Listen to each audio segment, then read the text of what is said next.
संयुक्त राष्ट्र मानवाधिकार परिषद की बैठक में भारत ने पाकिस्तान को जमकर लताड़ा है।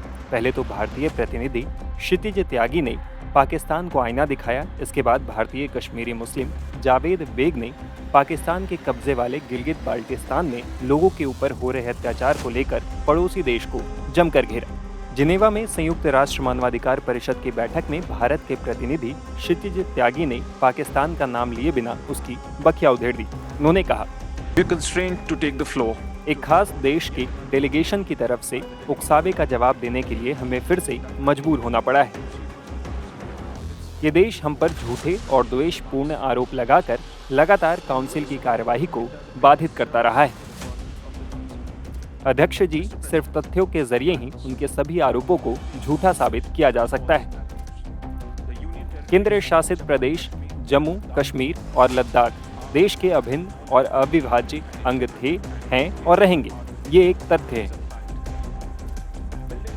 जम्मू कश्मीर में विधानसभा के पहले चरण में उत्साहपूर्ण और उच्च मतदान हुआ है। ये एक तथ्य है। जम्मू और कश्मीर में तेज गति से विकास हो रहा है और इसका बजट उस बेलआउट पैकेज से दुगना है जितना इस देश ने IMF से मांगा है। ये एक तथ्य है। लेकिन लगता है कि ये देश प्रोपेगेंडा में इतना व्यस्त है कि उसे तथ्यों से कोई मतलब नहीं है। Such a country making fallacious claims about India is not lost on anyone. वहीं इसी बैठक में भारतीय कश्मीरी मुस्लिम जावेद बेग ने पाकिस्तान के कब्जे वाले गिलगित बाल्टिस्तान में लोगों के ऊपर हो रहे अत्याचार की पोल खोल दी। उन्होंने कहा, पाकिस्तान अधिकृत गिलगित बाल्टिस्तान या POGV में पाकिस्तानी शासन में रहने को मजबूर लोगों की दुर्दशा बेहद परेशान करने वाली है।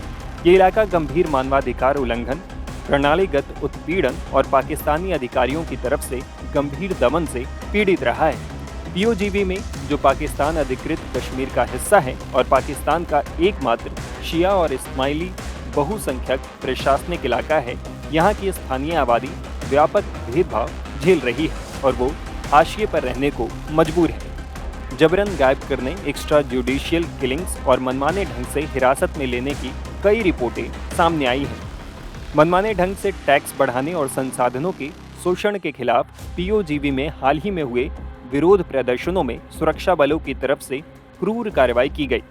पाकिस्तानी शासन असहमति को दबाने, सामाजिक कार्यकर्ताओं को चुप कराने और बुनियादी स्वतंत्रता को कम करने में लगी है। यहाँ मानवाधिकारों के हनन का एक परेशान करने वाला पैटर्न दिखता है। अंतर्राष्ट्रीय समुदाय को POGV में लोगों की पीड़ा को नजरअंदाज नहीं करना चाहिए। इन मानवाधिकार उल्लंघनों में पाकिस्तानी सरकार की निष्क्रियता और सक्रिय भागीदारी पर तत्काल ध्यान देने की जरूरत है। अपनी दमनकारी नीतियों को खत्म करने, मानवाधिकारों के हनन के लिए जवाबदेही सुनिश्चित करने और अपने सभी नागरिकों की गरिमा और अधिकारों को बनाए रखने के लिए हमें पाकिस्तान के खिलाफ आवाज उठानी चाहिए। इधर भारतीय कश्मीरी महिला तहमीना रिजवी ने UNHRC के 57वें सत्र में कश्मीर में महिलाओं, शांति और सुरक्षा पर अपनी बात रखी। इस दौरान उन्होंने इस बात पर ध्यान केंद्रित किया कि विविध देश के रूप में भारत में सामाजिक असमानताएं भी हैं, लेकिन ये भारत को विकास की ओर बढ़ने से नहीं रोकती हैं।